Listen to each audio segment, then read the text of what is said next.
Hello বন্ধুরা, তোমরা কে কেমন আছো? আশা করি তোমরা সবাই ভালো আছো। তো দেখো, রান্না করব ডিম সিদ্ধ করে নিছি। এখন জল দিয়ে ঠান্ডা করে নিব। তো বন্ধুরা, আমার ভিডিওটা দেখতে থাকো। দেখো, ডিমগুলো ছুলে পরিষ্কার করে নিছি। হলুদ আর লবণ নিয়ে নিছি। হলুদ লবণ দিয়ে মেখে নিব।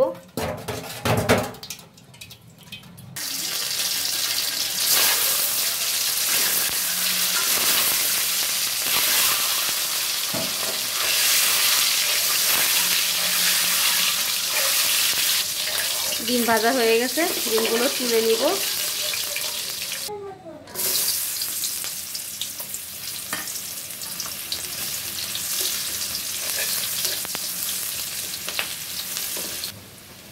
দিয়ে দিব হাফ চামচ হলুদ গুঁড়া, হাফ চামচের থেকে একটু বেশি মরিচের গুঁড়া, আর দিয়ে দিব বেটে রাখা আদা আর রসুন।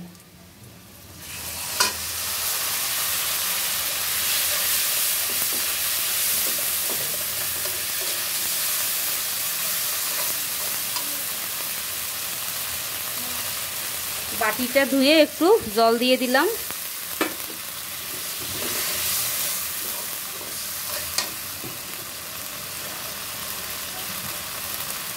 দিয়ে দিব পরিমাণ মতো লবণ।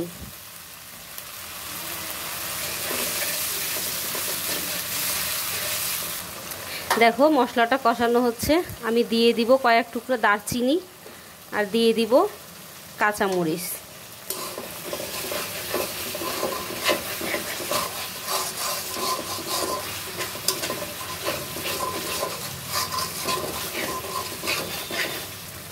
দেখো, মশলাটা কষানো হয়ে গেছে, মশলা থেকে তেল ছেড়ে দিয়েছে। আমি এখন দিয়ে দিব সবজিগুলো। দেখো, কেটে ধুয়ে রাখা আলু আর পটল।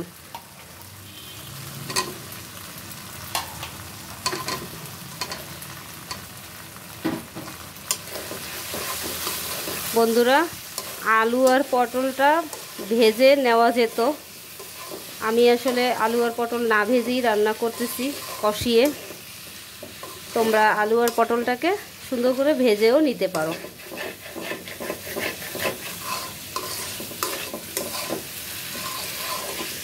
যেহেতু আমি আলু আর পটলটা কষাইনি, তাই আমি এটাকে অনেকক্ষণ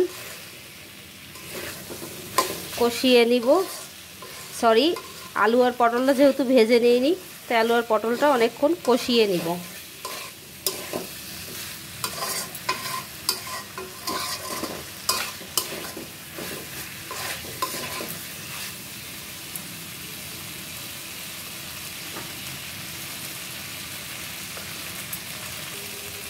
দেখো, আলু আর পটলটাও সুন্দর করে কষানো হয়ে গেছে।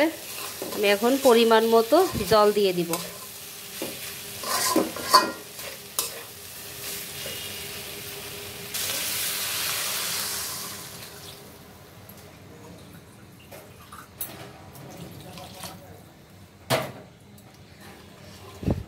আমি আসলে বেশি জল ব্যবহার করব না, আমি এটা রান্না করব মাখা মাখা করে, তাই জলটা অল্পই দিলাম। দেখো বন্ধুরা, ঝোলটা বলক এসেছে। এখন আমি ভাজা ডিমগুলো দিয়ে দিব।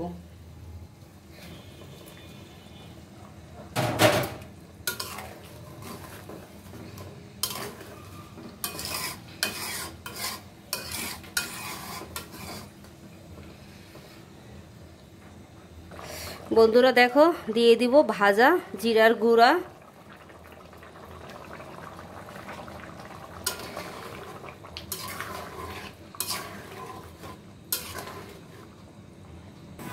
দেখো বন্ধুরা, আমার আলু দিয়ে ডিম পটল রান্না করা কমপ্লিট।